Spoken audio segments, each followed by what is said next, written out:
శ్రీమాత్రే నమః అండి. నా గురించి నేను ఒక చిన్న మాట చెప్పాలనుకుంటున్నాను. నాకు ఉన్నది ఒకే ఒక బలహీనత అండి. అది టీ. ఆ ఒక్క బలహీనత చాలా బలమైన బలహీనతగా తయారైందండి.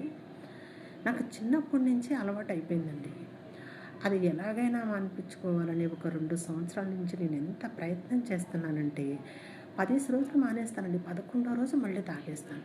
నాకీ 2 పూట్ల తాగటం ఇంకా అట్లా ఏముండదు. ఉదయం పూట ఒక్కసారి. అది కూడా లేవగానే తాగనండి. మా పాపని కాలేజీకి పంపించిన తర్వాత పనంతా అయిన తర్వాత 8, 8:30కి తాగుతాననమాట. అది ఎంత అనుకున్నామని ఎన్ని రకాల ప్రయత్నం చేసినా రాత్రి తెల్లవారాలనుకుంటే ఏమైనా సరే రేపు అస్సలు టీ తాగకూడదు అనుకుంటా. పక్క మీద నుంచి లేచేటప్పుడు కూడా లేదు ఇవాళ అసలు నేను టీ తాగకూడదు అనుకుంటా. పనులన్నీ చేసుకొని మా పాపను పంపించేసిన తర్వాత ఆ టైం అయ్యేటప్పటికల్లా నాకున్నది ఒకే ఒక్క బలహీనత కదా, దీన్ని కూడా నేను తొక్కపెట్టేసుకుంటే ఇంకా ఎందుకు, చి లేదు లేదు దీన్ని ఎలాగైనా తాగేయాలి అనిపించేసి అప్పటికప్పుడు పాల ప్యాకెట్ తెచ్చుకుని గబగబా టీ పెట్టుకుని తాగేస్తాను. అలా చేస్తుంటే సరే ఇట్లాగా దీన్ని నేను మానిపించలేకపోతేనే ఈసారి కాఫీ, అసలు నాకు కాఫీ అంటే అసలు ఇష్టమే ఉండదండి. కాఫీ అంటే అసలు నాకు ఎలర్జీ చెప్పాలంటే. సరే దీని ప్లేస్లో 2 రోజులు కాఫీ తాగుదాం అప్పుడు అలవాటు పోద్దంటే, ఆ కాఫీ నెల రోజులు తాగుతుంటే కాఫీ అలవాటైపోయింది.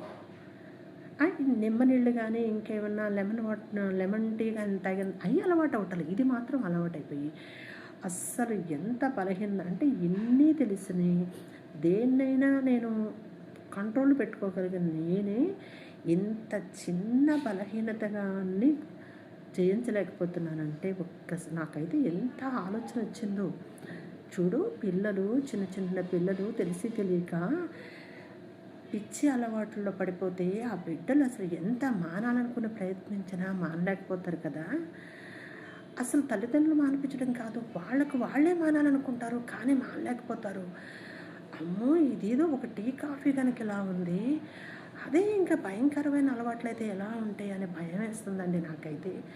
నేను తల్లిదండ్రులకి ప్రార్థనాపూర్వకంగా చెప్తున్నాను. ముఖ్యంగా తల్లి, మీ బిడ్డలు ఇంటర్ పూర్తయ్యే వరకు కనురెప్ప గుడ్డుని ఎలా కాపాడుకుంటుందో మీరు మీ బిడ్డలను అలా కాపాడుకోవాలండి.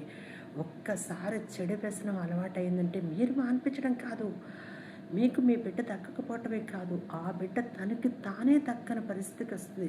ఆ బిడ్డ ఎన్నోసార్లు అనుకుంటాడు తల్లిదండ్రులతోటి తిట్టించుకుంటున్నాను, బంధువులతో నేను చీకొట్టించుకుంటున్నాను, నన్ను అందరూ చీకొడుతున్నారు, నేను మానేయాలనుకుంటాడు. కానీ ఆ బిడ్డ ఎంత మానాలనుకున్నా ఆ మహమ్మారి మాననివ్వదండి. అందుకోసమే అలవాటు అవ్వకుండా ఉండటం ఒక్కటే మార్గం తప్ప